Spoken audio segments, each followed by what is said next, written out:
it usually has a couple minutes till it starts. It'll take about Yeah, 5 exactly. seconds But, till it starts going in. Sure. But yeah, and you'll also get a notification on your phone saying that Scott Gemmell is live, probably. I will look for that. Okay. Well, welcome, Joel. It's this was spur of the moment. We try to do these only Tuesdays, but I guess we'll do sporadic ones when someone's in town. I appreciate that. So Definitely works for my schedule. So Joel messaged me this morning on Facebook. Was it? Yeah, it was Facebook. Saying, Yeah. "Hey, I'm in Provo thinking about you." And I was like, "Dude, guess what? I've got something really cool, and you have to be on it." And when it comes, I have different like categories that I want to talk about. And when it comes to the category of like travel and dealing with, I guess, essentially international, social, and even political things, that you are the one that came to my mind for sure. Oh, that's cool. Because it seems like you're always traveling. I love travel. In fact, that's like such a huge passion of mine. Yep. That it's so big that I try and figure out, how do I balance everything else in my life? That's one of the questions I have for you is how do you do this? There's another guy that I know, he travels locally. He doesn't really travel overseas. I'm just like, how do you work and have a house in like 2 states and run a company and spend time to go to all your kids' football games? That's, just things like that. I'm just like, how do these people do that? So, but you're always traveling all over the place. I mean, sometimes alone, sometimes with, I shouldn't say alone, but like sometimes like someone. Yeah, I've got friends that I travel with. Okay. And I try and travel with my family when I can as well. In fact, my latest big trip was actually with the family. We did a China spring break. Yeah, that looked awesome. I found a cheap flight, and I was like, guess what, we're going for spring break? We're going to China. And she's like, what? Like, yep, we're going to make this happen. That's and I awesome. invited my brother-in-law. And so we had, my brother-in-law's a little person. Okay. And so is his daughter. What a fun family to travel with in China. Oh, yeah. Yeah. Oh, yeah. It was fantastic. I'm sure. Well, I mean, my wife's a redhead, and when she lived in Korea, everyone was taking photos of her, whether she knew it or not. Was that kind of happening here? In fact, there was a part there where we were on this mountaintop. In fact, you may know of the place. It's got this. It's the portal to heaven. It's this. Yeah, I've heard of it. This crazy massive mountain with a massive hole in it, and there's 99 turns, and then there's 999 steps. Oh, wow. Yeah, it's this incredible. It's a national park in China. That's awesome. In fact, it's highly recommended. Okay. You just got to go there. Yeah. If you go to China, it's so hard to get to though. We took an overnight train there from Yicheng to, even saying the name of the town that you have to get to took me. I'm still working on the name. Huh. Yeah. I've taken a little bit of Chinese, and I've assisted with like a Chinese Star Talk camp, and all like filming and stuff like that, and I'll try to say some of the words, and they always repeat. Like even the kids are like, no, this is how you say it. So Zhang Chet. Zing Chet. Yeah, I'm not. Yeah. It's tough. Yeah, it's very hard. It's one of those ones where Zhang Chet. Yeah. It's like you got to hit, like somebody hits you in the stomach. Interesting. It's a very tonal language. And it's interesting, we'll say that like Rome, the real name is Roma. Yeah. But we've got these Chinese cities that are in Chinese, but we don't have American names for Zhangjiao. Yeah. Not yet. Not yet. But we should. We should. Only the Chinese know about it because they can say the name. Yeah, that's true. That's true. But it's probably one of the most amazing natural places in the world. There's you've seen the skydiver people with the wingsuits. Yeah. Uh-huh. The World Wingsuit Championship is there. Really? So people in wingsuits go and try and fly through this hole in the mountain. Yeah. Wow. Yeah. It's pretty crazy. That's great. I mean, the photos were gorgeous. You'll have to send us a few, and maybe we can post them on Scott Talk's Facebook and Instagram pages, just so that people can get a reference. But man, it just seems like whenever you're traveling, especially this last one, I'm glad that you got to take your family with you. That was a blast. That's got to be so much fun, and you I think you just meet so many unique people, whether they're lifelong friends or new friends or people that you just more of acquaintances that assist you along the way. I mean, that's one of my favorite things about traveling is you meet the people and you're like, you know what, this is the person that I need to go tell my mom, like, look, this person's nice. This is why this country is nice. You know? Yeah, and I think that there's a lot of truth to that. When you start talking about back in the day when there was that massive surge and, India was affected, Sri Lanka was affected, Southeast Asia, that massive tsunami. Oh, okay, yeah. And I was imagining at that moment, like, I have friends who live in these countries who are affected, but there's people around me who have no point of reference to a tsunami. The tsunami just killed, thousands of people. Yeah. And I've found in my life where if I have friends in Iraq or in Iran or in Afghanistan and something happens there where there's a bomb, today most people wouldn't go check Facebook and see if their friends are okay. Yeah. If a bomb happens, but like the shooting in Sri Lanka, I had 4 or 5 friends who actually said I'm safe. Wow. In that Sri Lankan gun attack. It made it very, very personal to have friends on Facebook are saying I'm okay. And it was like, wow, that's right. I have friends there. Yeah. And I started thinking, what about their families? What about, what's going on here? And I get much more involved in world events, and it makes it much more real. Yeah. Would you feel because of that, because of all the connections and the places that you've been, I guess let me preface this. My first time overseas or into another country, minus Tijuana, and I was like 9 when that happened, and I don't really remember a whole lot except seeing unfortunately a lot of pornography on the floor, and of course that's like the one I've actually since been back, and I didn't see a single lick of pornography. I feel like I need to be an advocate for that area of the world. I live in San Diego. Yeah. So I frequently go to Ensenada and TJ and Mexicali. In fact, there's an orphanage that I love to visit. I've only been once, but I definitely plan to go there more often. Nice.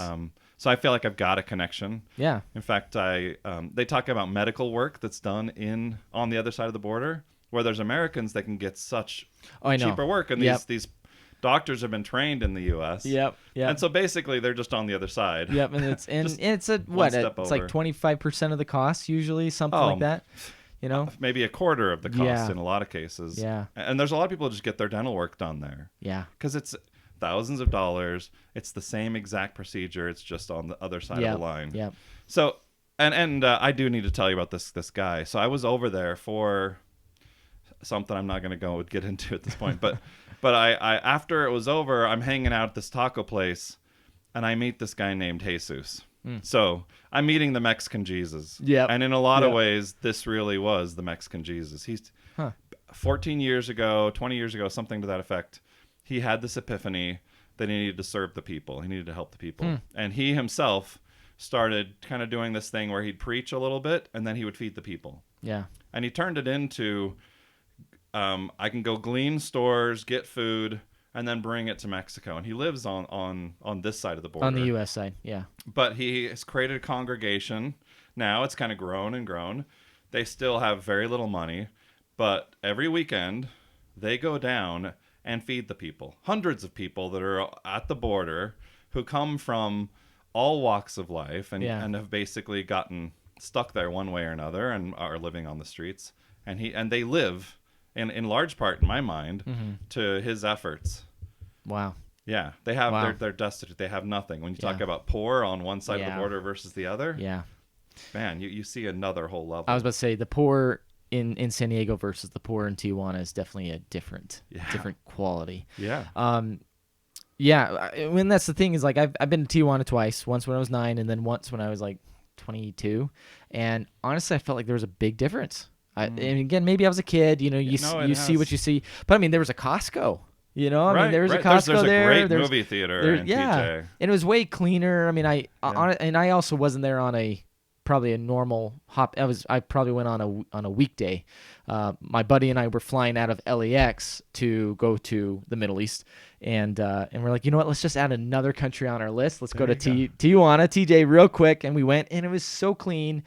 And I just felt like it wasn't what I remembered it as a kid. Yeah. It was just so dirty. Now, granted, I mean, there's so many people that they'll judge the entire country on a few hours down on Revolution. Yeah. Revolution Avenue. Yeah. Something. Anyway, I tell people, if you're going to go to TJ, don't just see that street. Yes. You got to go, there's a mall nearby. Mm-hmm. Go spend some time so you can actually see, there's actually multiple levels in TJ. Yep.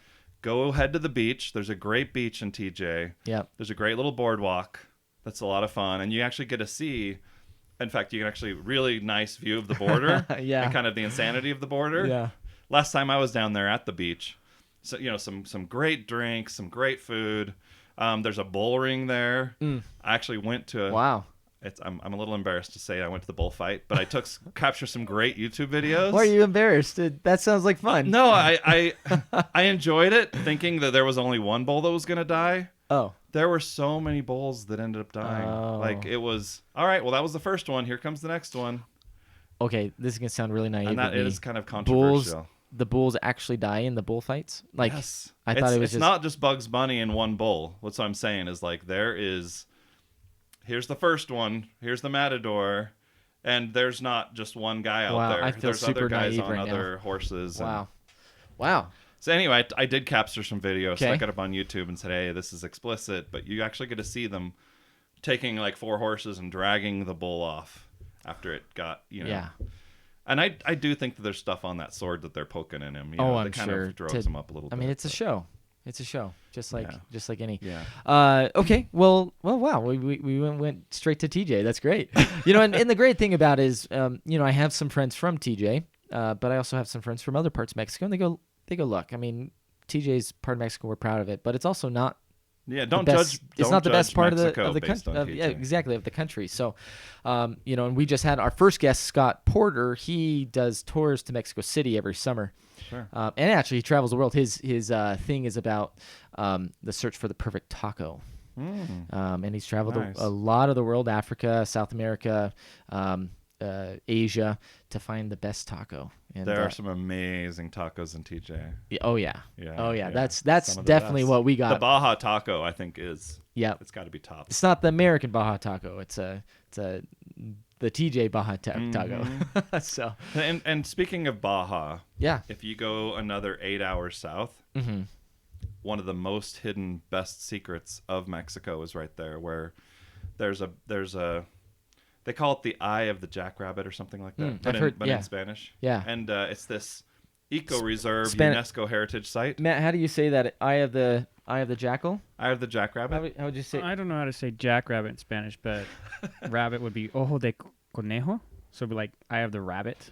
I don't know if there's a different word for jackrabbit as opposed to rabbit, but yeah. Ojo de interesting. conejo. Anyway, it's like the name is going to come to me. In fact, we can look it up and put it in the notes. But this place is where the whales go and breed and have babies. Oh, wow. And I don't know how well this is going to be, how many thousands of people are going to flock to this part of Mexico. But the world's salt, like 2% of the world's salt come out of this area as well. Wow. That's a lot. And in fact, a lot of salt from Japan comes out of this part of Mexico. But you can go and pet whales. Like the whales go to this area to breed. There were thousands of whales that go in this little area, and you're out on a little boat. Yeah. And it's, like I said, it's ecological UNESCO reserve. Yeah. I don't know how people just don't know about it, but it's amazing. Like there's people who will go down there and spend a week just to spend all this time with the whales. And it's incredible. You've got this massive whale, and there's a bunch of them all around you, and you can kind of just. They'll come up and stick their eye out and look at you, and you can kind of pet their head.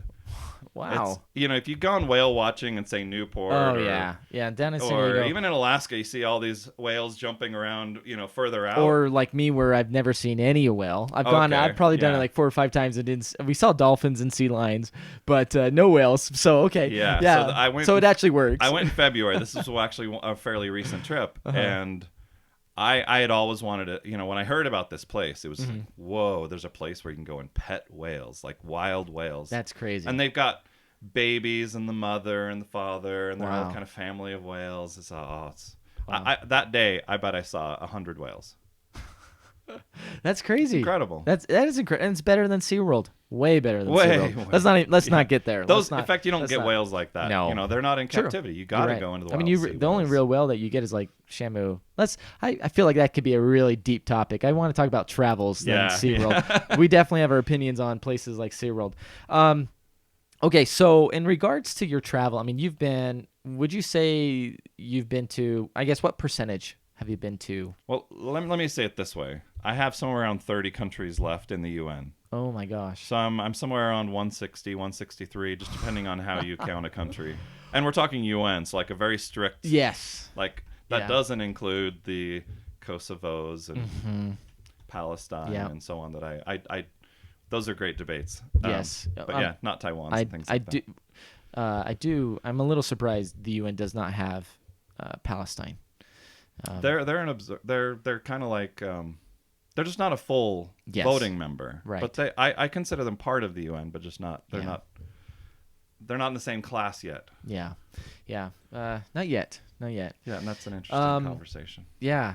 So 30 countries left. I'm doing 7 in September, by the way. Where are you going?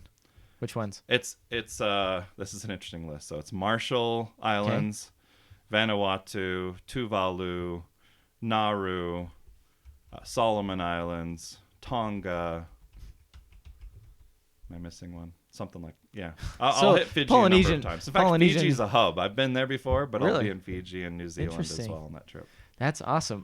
We have the funny thing is that when we first met, I think I gave a talk or a sermon at church, and I had just gotten back from Istanbul, and I had a great experience. And then here you are, you come up to me so innocent, like, oh, tell me about it. And then the more I talk to you, like, I'm like, yeah, I'm a world traveler. I've been to Istanbul. And then you're like, oh, I've been to this country. This, not very humbly, you're like, I've been to these places. And I'm just like, oh my gosh, like any credibility I had of being a world traveler compared to you was just like, Well, that's one of the things is I find some people just don't want to hear where you've been. Yeah. It's kind of like, what's that? The Big Bang Theory. Yeah. When the guy went to space, he wanted to tell everybody he went to space, but nobody wanted to hear it. Yep. I feel like sometimes it's like I go on a trip, and I want to talk about China. I want to talk about all these crazy experiences. Or I want to talk about Central Asia and how crazy it is in Afghanistan, or wherever I'm even planning on going. I want to just talk to everybody about it and hear if anybody's had any tips. And so many people just don't want to hear it. Oh man, I love my in-laws, but they will never ask me a question about my travels. Never. My parents will ask me, and my brothers, if we talk. We talk. We don't talk a lot. I'm here in Utah, and they're in California. But never get asked by. I come back and I'm so ready to tell people, and then you just can't because people don't really care unless you post about it on Facebook. Then it's a little bit different, right? It becomes then they approach you, and I feel like. When somebody asks, it does open the door. In fact, last night I was talking to somebody and they were like, somebody brought up North Korea. And I was like, I got a story for you. That's actually one of the things I want you to talk about is North Korea. Because, granted, a lot of people do get to go in. A lot, quote unquote, a lot. Have had the opportunity to go. And I feel like... I think it's 1,000 Americans a year. A year. Prior to now. Yes. So it's not... I wouldn't say the word a lot, but in terms of... people who've traveled a lot, some of those people, and it's not like it hasn't happened. And I guess I use the word a lot because of the, all the publicity, the documentaries make it sound like it's shut off. Like they're you can't get in, and but then how else do you get these documentaries? Oh, I watched this one, and there's a bunch of Spaniards that went in, and it was a very, very good documentary. Almost every single one I've watched about North Korea, I feel like they're very consistent of each other, with just a slight different angle. But I feel like it's a show, how can you get clicks? How can you get people to watch your show? So I wanted to ask you, like, what is real North Korea for your experience? So I had a couple of, I was there for a few days, and let me start with the story of, it was September 9th. And I flick on the TV. The only news station on the TV in the hotel was Al Jazeera. Interesting. That's real North Korea. Is Arabic Al Jazeera or English? It was actually in English. It was English. Okay, so cool. I'm watching it, and actually I don't even know what language it was, but the people were speaking in English. At least the part that it was probably being dubbed in something else. I'm sure. Yeah. But I'm watching this, and they had just talked about how a nuke had been launched. Or a missile had been launched. Okay, I was about to say, wait a second. Yeah. Okay. A missile had been launched. Okay. And China was condemning it, and Japan was condemning it. And I'm thinking, I'm in Pyongyang, and a missile has been launched, and they're talking about retribution. And this is the missile that went over Japan, right? Flew over Japan. Yeah. It was a fairly significant one where it was like, hey, it was a big deal. This was a big deal. You can't do this. And it was kind of like, let's talk about what retribution should be for something like this. And I'm there. And I'd even recall that there was some siren that went off earlier that day that I was wondering, I wonder what this might be related to. Oh, man. Another kind of real experience. Were you in the like downtown Pyongyang? I was in the hotel. So there is a tourist hotel. Yes, that's what I've heard of. And so this hotel itself is on a little island in the river. And it's a pretty good lane too. So like getting off of that island, there's so many cameras that would know you're getting off. They're smart. Well, it's unfortunate that they do that, but they're smart for that purpose. Yeah. Interesting. Okay. But all right. So obviously nothing happened in regards to retaliation while you were there. And what was it? There was a mass dance that I attended where there were. Well, wasn't it a birthday or something like that? Yeah, it was National Day. Okay. So National Day of North Korea. So it was this massive celebration.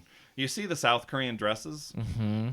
Very, very similar. I'm sure they're just Korean dresses at this point. Yeah, So they're all beautiful, beautiful dresses, and they're dancing in front of national monuments. Very wide, very colorful, maybe flowers on them, or not real flowers. Yeah. Very, very beautiful colored dresses. So they're basically young couples, thousands of them dancing, and then they allowed the audience to basically come and dance with them. Oh, cool. So that was one interaction I had with the youth. Yeah. Dancing in this mass dance to this music. So were you just, I don't know. I'm a white guy, so I don't really know how to dance super well unless someone tells me what to do. So what did you do when you came in and you started dancing? So it is very much, you kind of watch what they're doing and you try and mimic what they're doing. And, they most of them didn't really know English. So they were kind of playing along. Yeah. Some of them were a little more embarrassed than others, but it was a good time. Yeah. It's like square dancing. You just got to watch what they do, and eventually you get it. Or ballroom dancing. It's like there's the 4-step thing. Yep. Eventually unless it's dubka from the Middle East. No matter how much I watch it, I cannot master it. I did it a couple times, and I tried to do it a couple times, couldn't do it. But yeah, I think there are some dances out there that eventually you can get after watching it. So you're there, you're dancing with the youth. You're there during not an air raid, but a big situation massive. Going to massive. Yeah. It was all over the news. Yeah. So what did the people think of you? Did they know that you were American, or did they just assume I don't think the locals even knew it happened. I think that's one of the interesting things is I'm aware of this missile that went off, but I would say the locals did not even know. Interesting. And another kind of observation was we imagine that it's heavily militarized. I never saw a gun the entire time I was there. The police have a stick. Yeah. In fact, it's really interesting to see a lot of the lights. They've got the women with the white gloves and old school, traffic cop kind of thing. I've seen videos of them. Yeah. Very interesting. Would you say it's a peaceful city? Yeah. I think that a lot of it is a mental thing. And I say that where it's like they have these tourist setups that you can really see North Korea, but it is still a little bit of a show. You still feel like how much of this experience is real. Yeah. Like when we went to the park, we saw these old ladies dancing, and I'm sure that there's hundreds of YouTube videos of the old ladies dancing at this park in Pyongyang. And I have to think, did they draw a card that says your job is to go and sing at the park and dance at the park? And even I was actually riding the subway. That was part of our tour. And I was looking around. There's even guys who have cell phones. They're looking at their cell phones. Looks like they're headed to work. And there's little families doing things. And our guide says to me, "Can you believe there's bloggers that say that this is fake?" And we kind of laugh and chuckle. And then I start looking at it. I'm like, what if this is the Truman Show? What if this is fake? What if these guys, when they woke up this morning, drew a card that says, you're going to ride the subway system all day long? So I started analyzing it, because he planted this thought. Yeah. And he probably didn't mean to. He probably meant to just, ha, ha, ha, can you Yeah. believe that? No, this is real. Yeah. No, instead, in my brain, I'm thinking, if this was fake, how could I prove that it was fake? Now, there's 2 lines in North Korea. There's one in Pyongyang. There's one that goes one direction, one that goes the other direction. So there's there's an X. With the subway. With the subway. Mm-hmm. So I was imagining the only place where people should really be crossing the platform and getting on the other train is at that one station. All the rest, they should be getting up and getting off. Yeah. They should be going up the stairs. So we stop at a station. I validate the fact that this is not the X spot. And people walk over to the other side and get on a train. And I was like, man, this could be fake. Yeah. This is kind of freaky. Like, what does this mean that there was enough of them? Maybe they were told at this time you switch and whatever. Yeah. Like, how much of that is controlled? How much of this is contrived? Yeah. How much of this is just a story? And that wasn't the only thing. So we actually went to this amusement park, the Disneyland of North Korea. Yeah. Where there's this ride that famously the Kims had launched an event, this ride, and so I was really anxious. I thought that'd be kind of interesting to ride this ride, and it was a really cool ride. But when we got there in our bus, and we had this massive bus, and there's 3 of us on the bus, plus our 2 North Korean guides and our driver. So there's 3 of them and 3 of us. Yeah. There's always a guide. Yeah. And what's interesting is the guides have guides. So when we get to the park, we're waiting for our park guide to come. And then that park guide brings us to each ride has its own guide. And when it's our turn, we go directly on. Like, it's not standing in line, even though there's tons of people. So the really fascinating part is when we first got there, there's a bunch of people standing around. And I ask our guide, I'm like, hey, can I talk to these people? Just find out what they're doing. He says no.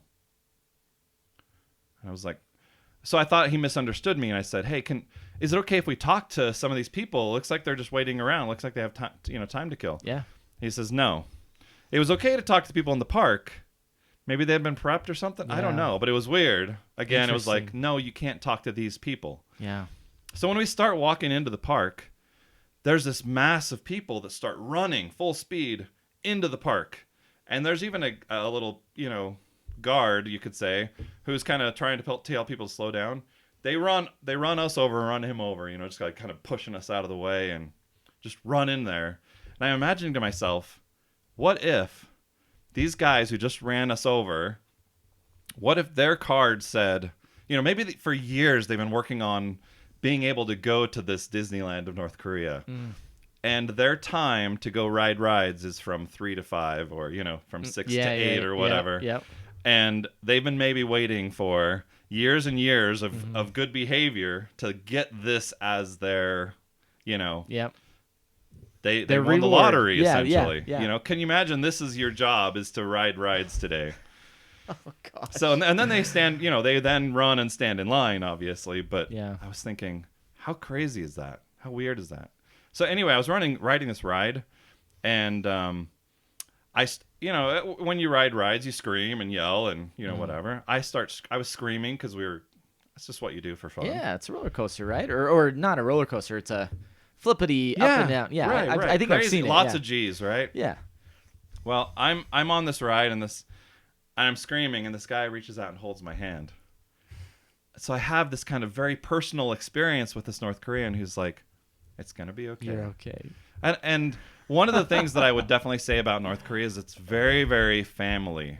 Yes. Like, that's what compared to the rest of countries in the world, because of this, call it what you want, this craziness it is that environment, they are so close. I don't think there's a closer environment in the world. Yeah. In terms of families are just so tight. And even it's like a shared experience of this shared insanity. Like, even people who leave there, the thing that they miss is that closeness. Yeah. And there's definitely some viability and realism to that idea that it's so tight and so close. And they are living the 50s, by the way. You time travel when you go to North Korea. I believe it. Fascinating. Yeah, I believe it. So no one else was screaming on the ride. I actually have to think back and think, was there I don't think there was any anomalies from that perspective, but But nonetheless, this guy said, hey, this guy's probably not doing okay. He's probably a little scared. I've been on this before. However, maybe this is his 10th time around. Yeah, maybe that's his job. He just rides the ride. He got the real lottery ticket. Yeah. Wow. I think you're right. I think there's some truth to what you're saying, though. My wife was a missionary in South Korea, and my dad was a missionary in South Korea. So Korea, North and South, and my grandpa served in the Korean War.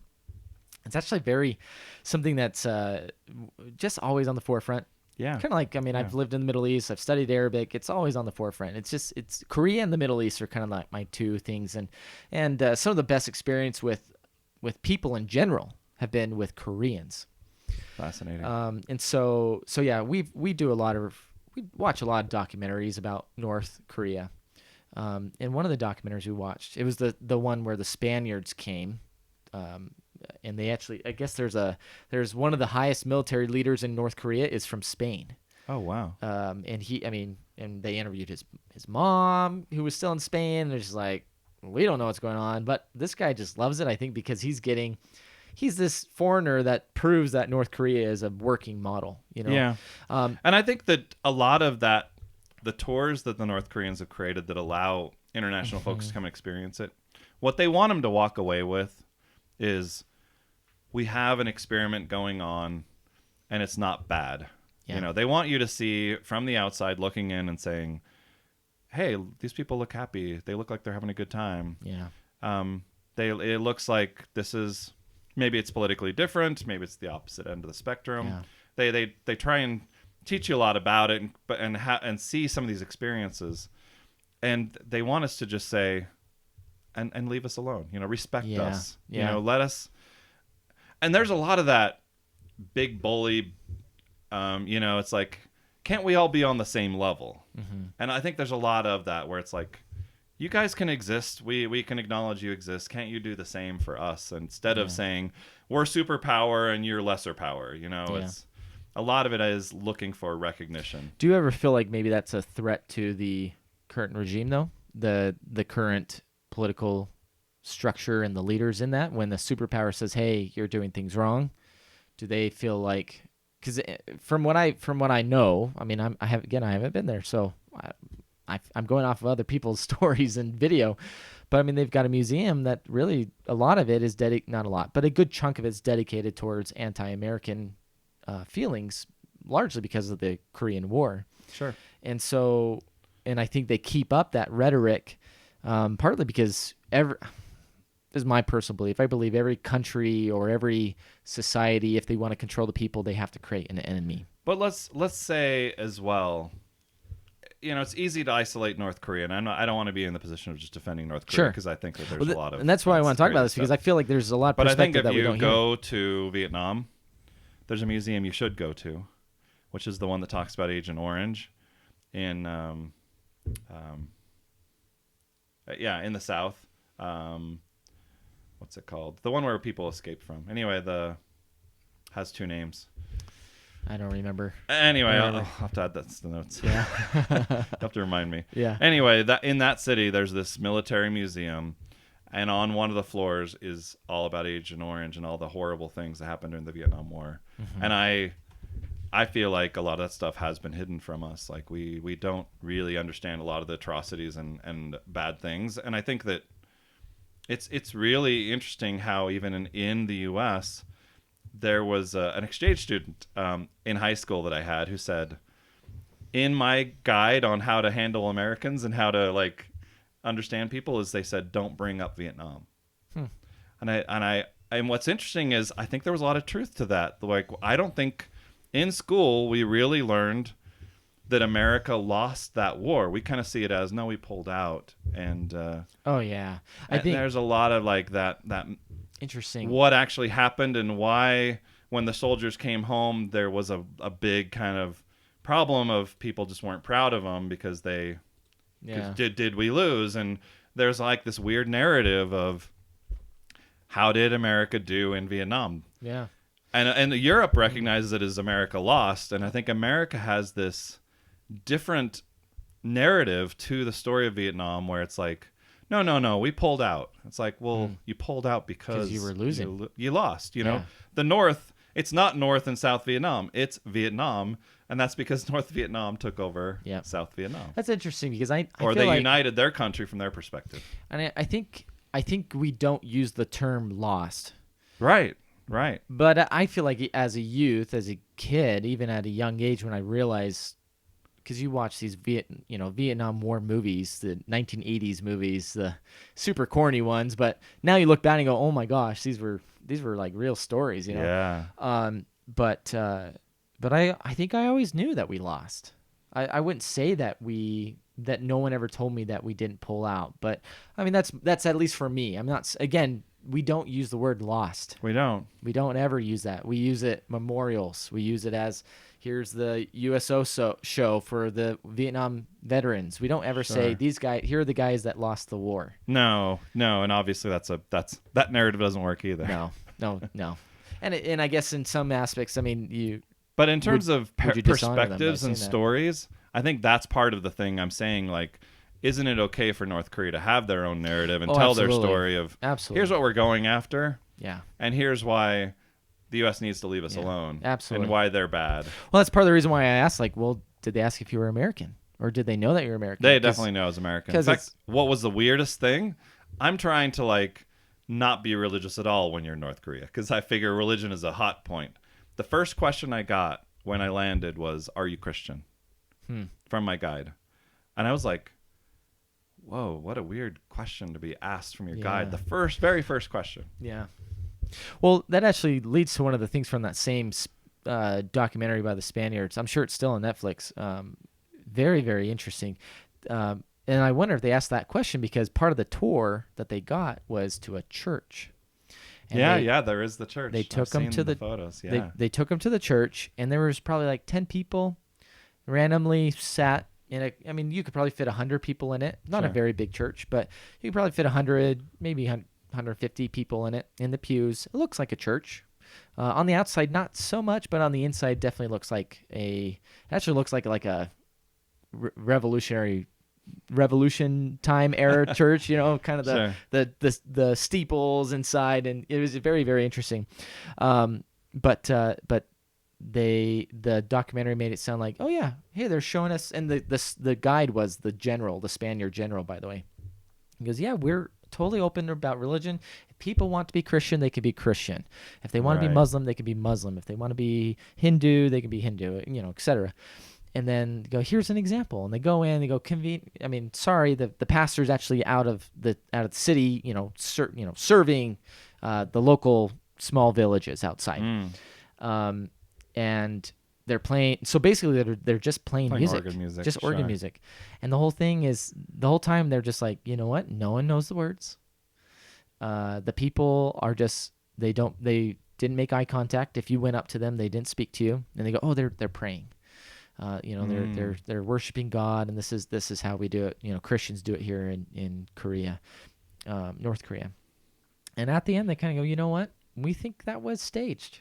We think all those people were told, get your stuff. Today you're going to the church. Yep. I'd be very interested to know how that happens, but I think you're absolutely right. Like, people get some card or some, it's not an email, obviously, or text, but they get their call that says, you're going to go to church today.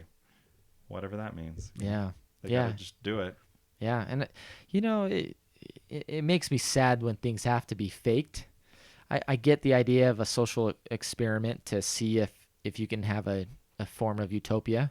Yeah. Granted, the early Latter-day Saint pioneers here in Utah did that. They did not to the extent of North Korea, but they did some there were some social experiments. In fact, I heard there were like 8 of these experiments, like Orderville. Yeah, Orderville. Yeah, it was about how can we live the law of consecration according to the scriptures.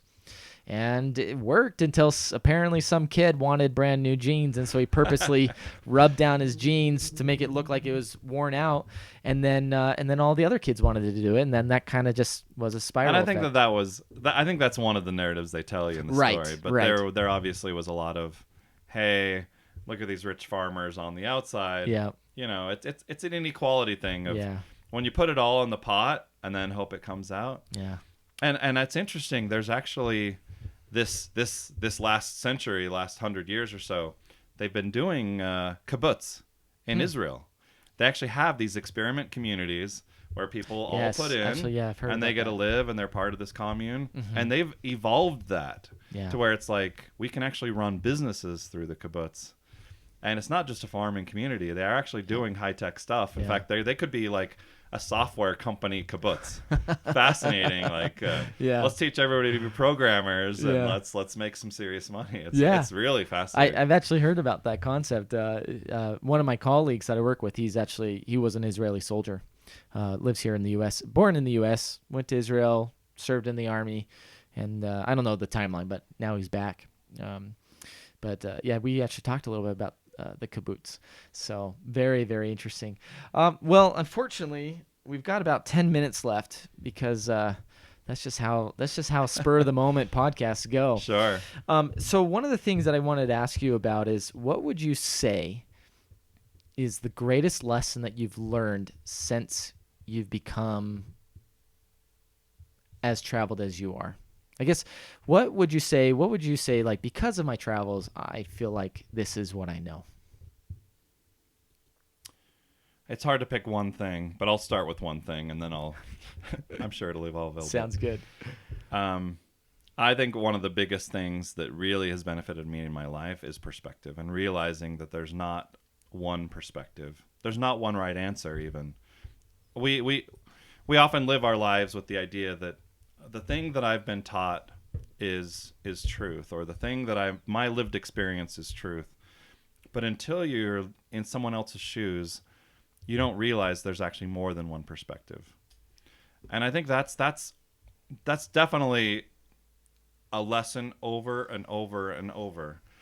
It wasn't until I hung out with Palestinians for a few days to realize everything I've been taught about Palestinians was not absolutely wrong, but it's like, these are people too. They have emotions, and like this, we're standing in Ramallah and looking over these houses, and he says, "You see that house up there? That's where I lived." And on this date, during this time, this Intifada, there was a tank outside just shelling our house. And what did we do?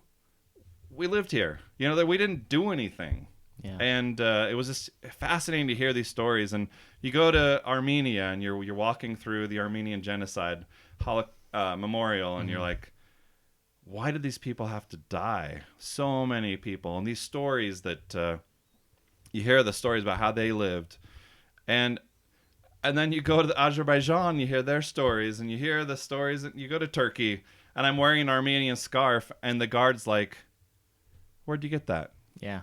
I want to hear your story. Why are you wearing this Armenian scarf? And he's kind of, tussling me up a little bit. And it's like, whoa, there's so many complexities in this world of, there is prejudice. There is this, there's so much inequality, and a lot of it is because people don't travel. They don't take that opportunity to live in the other person's shoes. Yeah. And it was another good quick example. First time I went to Israel, I stayed with his Israeli over Shabbat, and I saw him, and he explained his story about why I shouldn't turn the lights on Shabbat, and kind of hearing his story and his narrative and his example, I'm like, yeah, your kids won't see me turn on the lights. That was one of the things we had this little talk about, and it was like really fascinating to hear, and how his house itself, you could close off doors, and it was a bomb shelter on the inside. And through that exercise, you learn these people, they don't live in fear, but they live as in a way that, hey, guess what? A bomb could come. Yeah. And how difficult and challenging that is. And then being able to as well kind of see the other side of that, where it's like, I can't travel. I can't get a passport. Yeah. My license plate says I can't go beyond this border. Yeah. And my ability to travel to the U.S. is not a possibility. If I do, I can't come home. Yeah. And there are a lot of these complexities that until you travel and you see what it's really like, and being able to live in people's shoes, and just this idea of each person has their own perspective, and it broadens your own when you start saying, there's so many complexities. I can't tell you how to solve, peace in the Middle East, but I can tell you what it's like to live in a settlement. Yeah. Because I went to a barbecue in a settlement, and I saw what that was like and how many incentives there were to live like that. Yeah. And how much sacrifice there is on multiple levels, but at the same time it has benefits. Yeah. And that being said, it's like with each travel, with each place I go, new insights, new perspectives. Hey, what's it like to be with a tribe in Vanuatu? It's time travel. I get to go back in time and see what must our ancestors from thousands of years ago cared about and what was important in life. Yeah.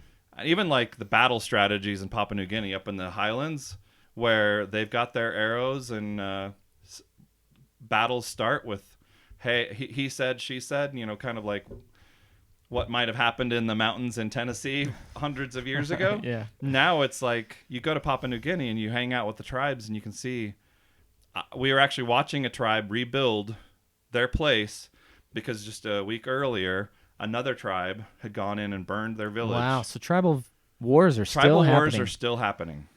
Yeah, In fact, that's a reality that no one knows.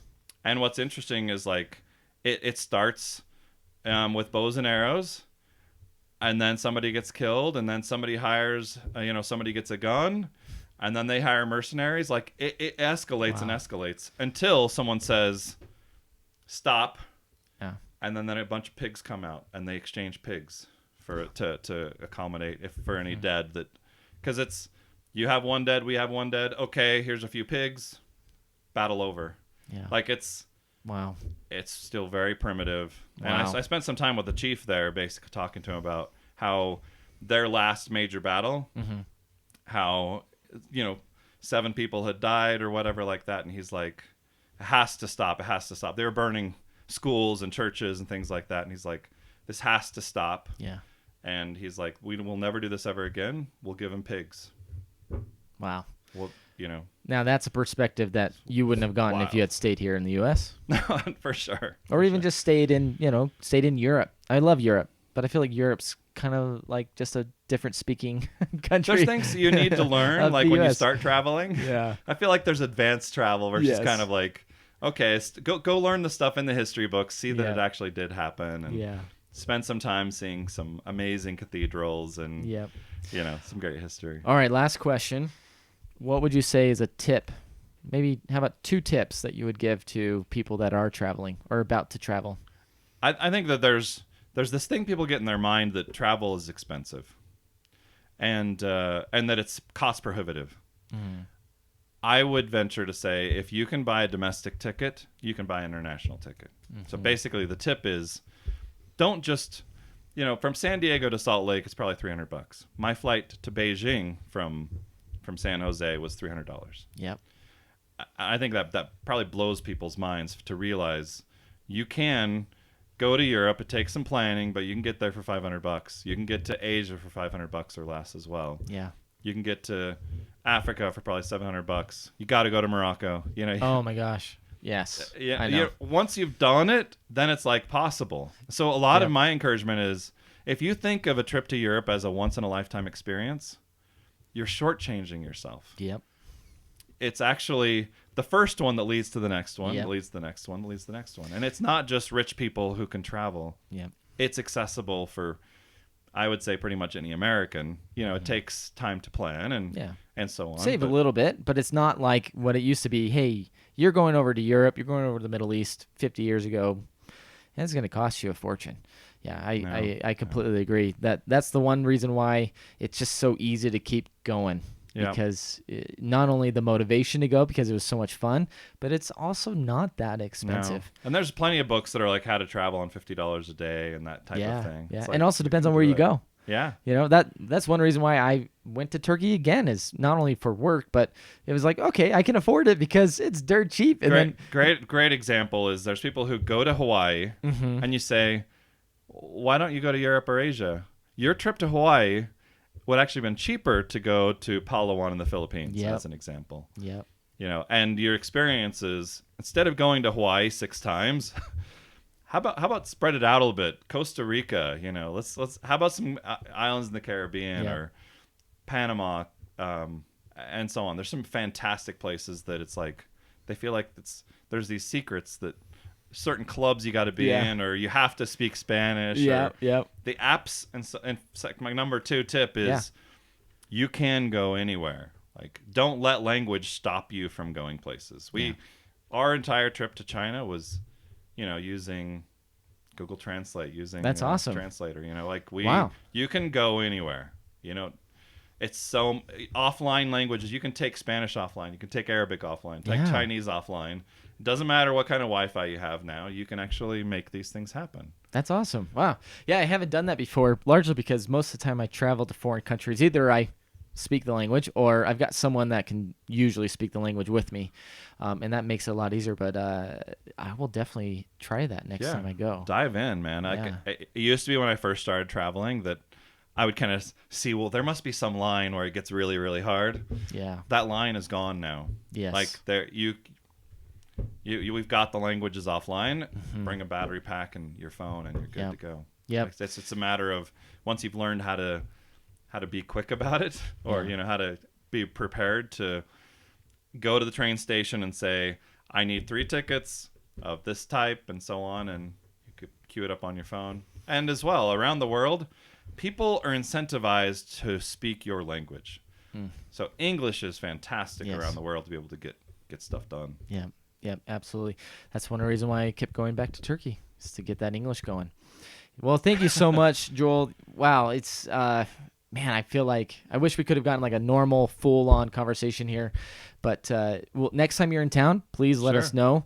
We'll have you back. Maybe we'll have a different studio. I don't know. But this isn't too bad, is it? Yeah, I think this worked. Yeah, it works out pretty good, except for some of the technical stuff that just doesn't stay consistent. So, but we'll roll with the punches. But Joel, thank you so much. Thanks for coming, and I'll be in Vista next month. So maybe we can do maybe do another one. I'll bring a mic. Bring a mic, please do. All right, thanks. We'll see you.